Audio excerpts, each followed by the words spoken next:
Hey everyone, and welcome to Recharge the Podcast. I'm David Coe. Today, my guest is one of Silicon Valley's most legendary investors. He's a venture capitalist who's backed some of the most transformative companies of our time, from Uber to Zillow to Grubhub. But he's not here to talk about tech deals or billion-dollar exits. He's here to talk about something much more fundamental: how to build a career you actually love, one that energizes you instead of draining you. In his new book, Running Down a Dream, is his roadmap for avoiding that trap. So let's recharge with Bill Gurley.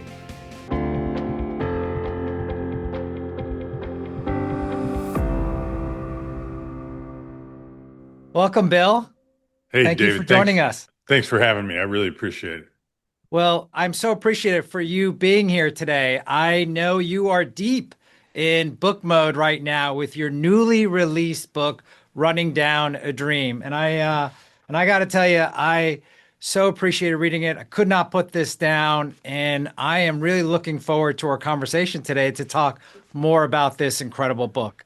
There's a Awesome. question I love to ask all my guests, Yep. and it's really the premise of this whole podcast and my own book here, Recharge, Right. where we just take this topic around mental health and we try to equate it to a phone battery to make it a lot more approachable. And so I wanted to ask you, how is your battery and why? It's pretty good. It might be a little stressed from book launch mode. When I made the commitment and decision to write a book, I think I thought the minute the pen went down and when there was no more editing that the job was done. But that's not the case. There's a whole bunch of other stuff you got to go do, including the audiobook. Which did you do your own audiobook? We did. We did an Yes. audio piece. I didn't use my voice. I don't know if you. Oh, If, okay. I did my own. It's oh, it's congrats. it's not easy. So, but I feel pretty good. I'm excited about the book and what it might mean for the world. Well, I'm excited to get into all of this with you. And it really all started around 2018 or earlier Yeah. when you were at your alma mater, the University of Texas McCombs Business School. Yeah. And you really studied a lot of journeys of successful people, luminaries in different fields, and you say you noticed this pattern. Can Yeah. you just talk to us a little bit about what that is? Yeah. So just to give listeners some context, during my entire venture capital career, I wrote a lot and I did a lot of analysis and I wrote a lot of blog posts and I would analyze mechanisms, and try and break down frameworks, for what was going on in the world. And I think I built a little bit of a mental hook for that. And I had all these notes for blog posts unwritten and that kind of thing. And I was finishing a biography, and in my brain, I was comparing it to a few other biographies I had Huh. read. And there was a through line. And interestingly, the three biographies that kicked this whole thing off, one was a folk singer, one was a restaurateur, and one was a basketball coach. And what I really loved one element of kind of unlocking themes to success against those particular careers because they're the kind of careers your parents would tell you to stay away from. They're not your prototypical computer scientist or McKinsey consultant kind of thing. They're Sure. off the beaten path. But in each case, you know, there was a story of an individual that started with intent from the very beginning, so the Mhm. first rung of the ladder, and found a way to the top of the ladder. And Sure. I just noticed several patterns that were similar. The first one is just being a voracious learner in your field. And the reason this one took on such meaning to me is that I realized it was also a test for whether you were tilting against something that you have true passion and curiosity for. Because if being the most learned person in your field seems tedious, then you're probably not in the right field. Like you're not leaning against that thing that really drives you. And I use the phrase, what would you do instead of watching the next episode of Breaking Bad? Is there something you're so interested in that it competes in your free time, Hmm. I for love that. for things that you would consider to be entertainment? And I think we all know, I mean, we all know stories of people that just couldn't stop fidgeting with something That's right. that have gone on and turned it into greatness. But it comes at a time, David, we did a survey with Wharton where we asked people if you could go back and start your career over again, would you choose a different field? And 6 out of 10 said yes. Wow. And and I think everyone knows, I think it's extremely well intentioned, but we've been pushing kids through a bit of a conveyor belt or meat grinder towards college. And a lot of people are just starting to ask, do we really allow the type of roaming and exploration that gives the child time to figure out what they really, would love to do? When I started this podcast and I wrote the book, I really wanted to normalize this conversation around mental health in the workplace. It's probably the most approachable it's ever been out in the wild, but when we get to work, it's not as approachable. And that was really part of the crux of the conversation. Yeah. What inspired you at this time to put pen to paper? Because you've got so much you could have written about. So why now? Why write this book now for you? Well, I had two early careers, and I pivoted and found, my dream job, and I spent 25 years in venture capital. And it's funny, when I went out to pitch this book to publishers, the vast majority of them wanted me to write an investing book or a venture capital book or a tech book. They didn't Absolutely. Want me. They Absolutely. Why wouldn't they? Makes complete sense. But I was more motivated by this. I don't want it to sound cliche-ish, but the sixth principle in my book is always give back. And I feel like this book has an opportunity to have a much bigger impact than any of those books could have had. I'm not sure we need, more well-educated venture capitalists in the world. Like I'm not sure it's going to solve many problems, but I'm hopeful. I'm very hopeful that this book can help unlock human potential. I hope that there's a whole bunch of latent potential that's kind of sitting on the sidelines because people don't have the conviction to just jump out and get started, especially in fields where, once again, where a well-intentioned parent's not likely to encourage you to go. And I think if people step into those fields with the right enthusiasm, they're going to be way more satisfied in their career, and they're going to have far more impact, not just on their own lives, but on other people's lives as well. So well said. I want to talk a little bit about your personal experience because there's a lot that obviously is written about yourself, and we can obviously read about that online. But what I really enjoyed about this book was the fact that you were just really so candid about your own journey. We got to see a real different side of you, and I got to see a different side of you. I feel like I know enough about you on the business side, but I really learned a lot about you on the personal side. You talk about, kind of after college, you landed a job in tech, and, it was something that really should have been your dream job, right? As you talk a little bit about the resume building and everything else, but you found yourself in your dream job surprisingly bored. Yeah. And you call that essentially what you call like career regret trap. And, what I'd love to just unpack and learn a little bit more from you is how did you recognize that? And then what shifted for you? Yeah. I got an engineering degree. I loved engineering. I was working on these products at Compact, but by the time I got to the third product, there wasn't much different than the second one. And I found I was in my free time, I was reading about investing. I had read Peter Lynch's book, One Up on Wall Street. I had opened a Prodigy account. I was trading stocks. And so this is a test, like I said, if your free time, you're doing something different than your daytime, like maybe that's a calling to push you in a different direction. And so, yeah, I just quickly took a leap. I used MBA school. I think it's a wonderful pivot tool if you have the opportunity and the resources to do it. And so I used that and ended up spending from there. I went to Wall Street. I spent 3 years on Wall Street. Had a great time, very successful, but the same thing. At some point, I woke up and I asked myself a single question, and I think anyone could do this, which is, do I want to do this for the rest of my life? And if the answer is not yes, I think you need to start creating opportunities and optionality to go try something else. And you may go through 3 or 4 of these. We have a chapter in the book called Never Too Late about people that started their dream jobs after 40. One thing I would, caution young people about, and I saw a lot of this in New York, if you build your lifestyle to the full use of the money you're earning, you can get stuck. Taking on a mortgage too early, like getting a Sure. second home too early, like you might get stuck to where you can't pivot. So I would be careful. I would just caution young people to be conservative about spending so they have the maximum flexibility for career navigation and exploration. Again, great words of advice there. I want to shift a little bit because you've mentioned this now in terms of your six principles. And I really enjoyed how thoughtful and how you laid them out, starting from chasing your curiosity to at the end, always giving back. As you look at your six principles, and they really became almost like a structured roadmap for you. Can you give us an example? And I think you already have a little bit, but of how one of these principles really played out in your own career.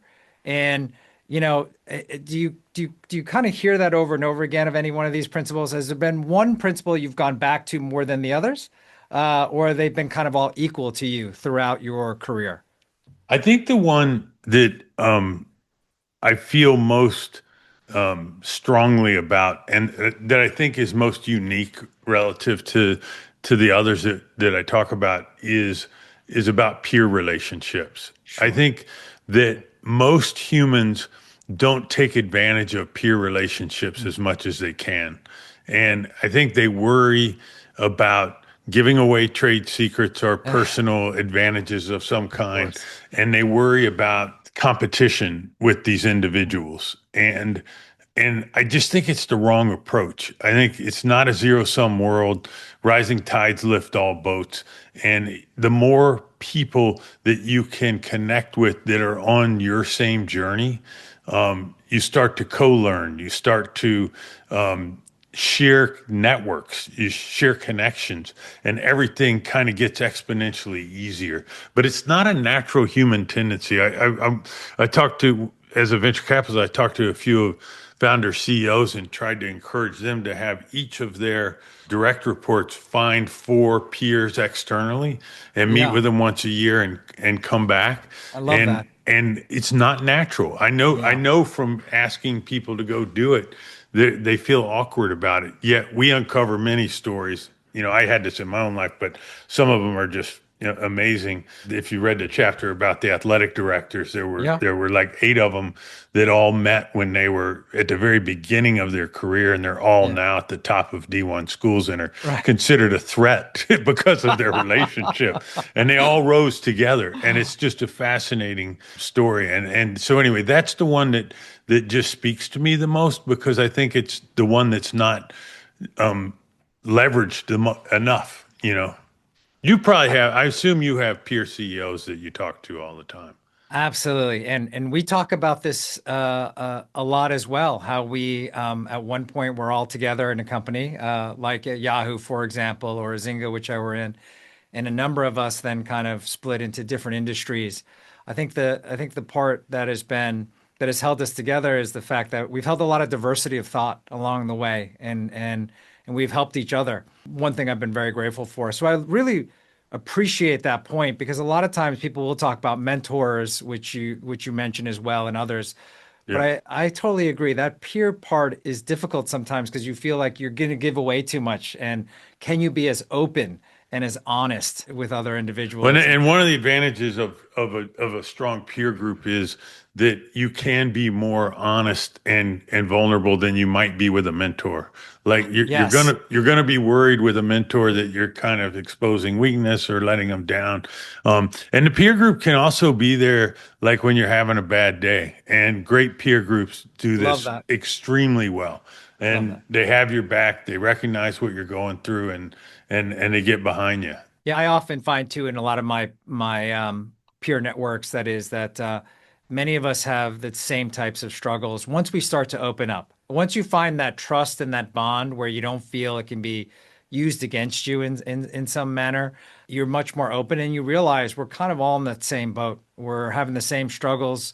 Sometimes with them, how do we manage employees in this world? How do we just do certain types of Oh business? man, yeah. But then it goes to like, how are we handling our own mental health and how are we managing kids, families, Oh yeah. parents? So it really becomes important for one's success. I believe that. I Yeah. totally believe that. I, Another one that's fun that I think is also not leverage very much at all is I think there's huge value in studying the history of whatever industry you're diving into. And I think it's in addition to the fact, well, one, it's a good test whether you love it or not, because if it's boring to go do that, once again, you might be in the wrong place. Two, it's extremely differentiating to you as a candidate when you go out and interview. Like if you imagine 20 people interviewing for some, I don't know, a marketing job, and one of them can espouse the three original, great marketers of all time and why they're great. It makes you look like you really care about the category that you're coming from. Well, I mean, speaking of like in a way about networks and examples and everything else, throughout the book, you share all these real life stories, just like you are right now. You're sharing it about individuals you meet and others, and you interviewed athletes and gaming, hairstyling. I mean, it's Yeah. very, very broad. How did you pick and choose which stories would actually make the book? Because I just have to imagine that had to be one of the hardest things for you to go do was to pick Yeah, and it which was part of why stories. it took so long. I probably read 100 biographies. There were two things I was looking for. One, I wanted in each story to start with intent, and to start on the bottom rung. So that part was hard. We wanted to find examples where people started on the bottom rung and had an intent to go do this new thing, because I felt like that was essential for the reader to believe they could go do the same thing, right? And then I had favoritism towards careers that are atypical. So I didn't write about somebody that became, the most successful Wall Street hedge fund manager of all time, or there's nothing like that, because I fear we've been pushing too many people towards the same jobs and opportunities and not allowing people to go with unbridled enthusiasm, go chase what they love. And so, and there's another element in almost every one of those cases. These people ended up doing very well financially, even though none of them entered it for that reason. Right. And so, if you do something you love, you rise to the top of your field. I think you're going to be just fine from a financial standpoint. That's good to hear. And actually, I want to go back to something that you spoke about right in the beginning of the interview. And that was a stat you shared from Adam Grant, where, 6 out of 10 people experience career regret. If I just go back to that for a quick Yep. sec. And, you know, in that one stat, sometimes there's a cost. There's a cost. Sometimes you go into a job and you're not really there. You're not present.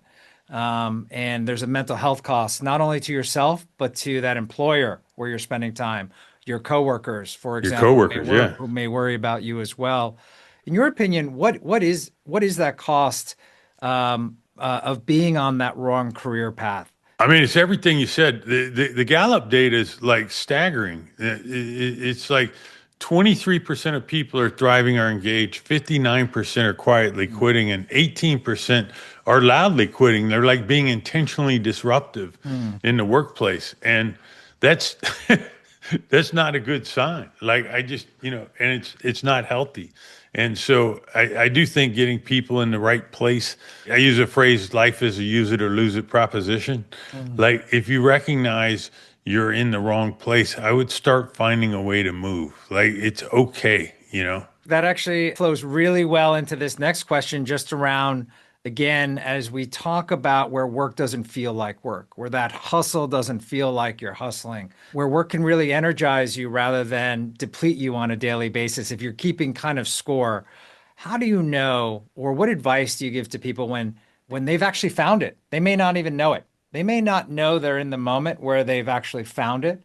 Or what are some of those signs that you would say to I think people I think that you there's found it? one clear one, and I mentioned already, but like the fact that you spend your spare time learning That's about yeah, that's about the right. job, and so many people enter their career and I think assume the learning's done. So I did that at college. I'm just going to show up and do the work now. And there are a few occupations, medical's one, where they kind of require continuous learning. But I've always found the best, and just imagine some of the founders, like they don't stop learning. Like, how could you even Absolutely. go implement AI at your company. This didn't exist when you were in college. Like That's right. you have to go study it. And speaking of basically like what you just mentioned, there's a notion of mentorship there as well. And so let me ask you, it's really hard to get to a place alone, especially if you are CEO or different fields. There's always people there that are helping you along the way. Why do you believe mentorship is so critical? And the second question is, who mentored you? Yeah. Okay. Well, let me start by just I think there are two types of mentors you can have. One I call aspirational mentors. So Mm, sometimes we have this weight of mentorship and this anxiety about, oh, how do I get so and so to take a meeting and have a coffee? And I that's right. think it can be virtual. And That's then for good. the ones that are more local, I think you just don't start on the top peg. Like start with someone who's a little bit above you, and that person's not getting that call. If you study them and are respectful to them, they're going to be blown away that you recognized who they are, and you're going to have a much higher success rate than you could possibly imagine. I just want to double click on something you said there. So often, and I do this as well, we talk about mentors as being folks who are like CEOs and others, so really high level people. Yeah. You just brought up such an important point, and a flood of names just started coming in. Is the people right above you? When I had started Yahoo, I was a product. I was on the bottom, and I sought out people not at the top, but literally just like you said, they were actually some of them were peers, and some of them were like one rung right above me. That actually kind of started the motion of how to find someone to seek advice. And I totally agree because if I shot really high right there, I think people would have been like, yeah, maybe I'll meet you once, but I won't meet you again. These people continuously met me throughout the year, No doubt. which I actually thank you for reminding all of us that our mentors can be right above us or they could be peers of ours as well. Yeah. Yeah, and I you asked about my own case. I think Yes. probably the most fortunate thing that happened to me was getting invited into Benchmark because it had this very unique, the venture capital firm where I worked had this very unique equal partnership Mm. policy, and we always have invite someone that's in their late 20s into the table and able to have an equal voice. But the founders of Benchmark that I worked with had a good 5 or 10 years more experience than I did. Mm. So I had this really unique situation where they were rooting for my success because they were going to share equally in anything that I achieved. Of course. But I had four amazing mentors, right next to me every single day, Oh, which that's great. was like an unfair cheat code almost. We, well, I wish I had one of those too. And so, as you've talked about continuous learning, and we've been talking about this off and on throughout this conversation, one thing actually I don't think a lot of people recognize is how much you advise people to read as many books as possible. Yeah. Maybe in this era of all these different things you could go do, why books? It was books for me. I don't know that it has to be books. You could question why I believe it or whatever, or you could recognize that almost all, Warren Buffett's just a constant reader.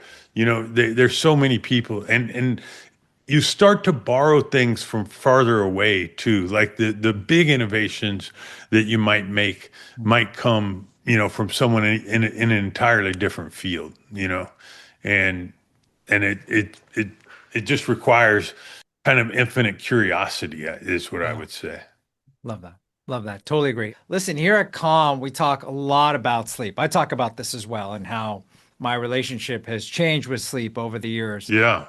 How is your relationship with sleep and how has that changed over the years as well? It's something I think a lot about and I value quite a bit.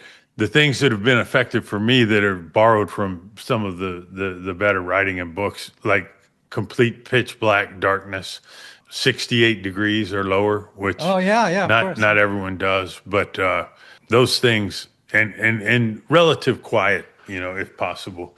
Before we wrap here, and we could just keep going on here forever, I like to end our episodes with three final questions. I don't call them a speed round because I Okay. kind of like to take my time here, but they're pretty quick. Yep. And so the first thing is, what's something about you that might surprise people? I mean, they might have seen this in a podcast, but they might not know what a big music fan I am. Like, I probably see 40 or 50 live shows a year. What? Yeah, yeah, Wow. yeah, a lot. And yeah, it's just a passion of mine, and it's probably the fact that I can't do it that makes me appreciate it. Is there a favorite artist you go to time and time again here? Well, I'm a big fan of a very narrow genre of music called alternative country, which most people may not know. But there's a few bands that are breaking out in that category right now. Red Clay Strays is probably one worth mentioning, and there's an album out of Ireland this summer called by Amble called Reverie that is phenomenal. I can't stop listening to it. So there Well, you there's go. a few people behind me you can't see right now who are like literally going yes, and so I didn't know that myself actually of some of these individuals, but that's great. So you inspire so many people. Who inspires you? You know, it's funny. I'd say almost every one of these stories that I, had the opportunity to write about, and for many of them, we had an opportunity to sit down with the individual, and I'll give you just a great example. In the Jen Atkin chapter, this hairstylist, she would fly to Paris during Fashion Week and sneak in the back door and like just stand in line and volunteer to style people. And It's the audaciousness of that, I just can't imagine. It's like Dylan hitchhiking to go meet Woody Guthrie. I can't imagine a human having the wherewithal to like one to do it, to pull it off. Like, and she was doing it for free to build reps and build her network and to make connections. And I like when I hear stories like that, I literally get goosebumps. Like they really do touch me. And so, part of the discovery of writing this and finding these anecdotes has been very rewarding. Like, because I love those kind of moments so much. that's amazing, Bill. And finally, what is your favorite way to recharge? I really like road biking. It was a lot easier in the Bay Area. I find it's just such an intense workout from a cardio perspective, and I can get lost in thought. I even like oddly found myself solving problems while I'm Oh, out wow. riding and not feeling exhausted by it, but like you disconnect, you ruminate on one thing while you're going and maybe come up with something. So it's always been my go-to. I adore it. It's harder here. That's harder here. I've heard that about you. I've heard you've carried you've packed your bike and gone with it where you've traveled because I that's have part done of that. your just part of your core routine, right? Yeah, yeah, yeah. Amazing. Amazing. I want to say again, thank you so much again for your time. For all of our listeners out there, please do us the solid of going out and getting Bill Gurley's new book here, Running Down a Dream. It's available today wherever books are sold. And lastly, for our viewers and subscribers, please, if you haven't already, subscribe to our channel so you can catch all these great episodes of Recharge. Thank you all again for listening, and we'll see you next time.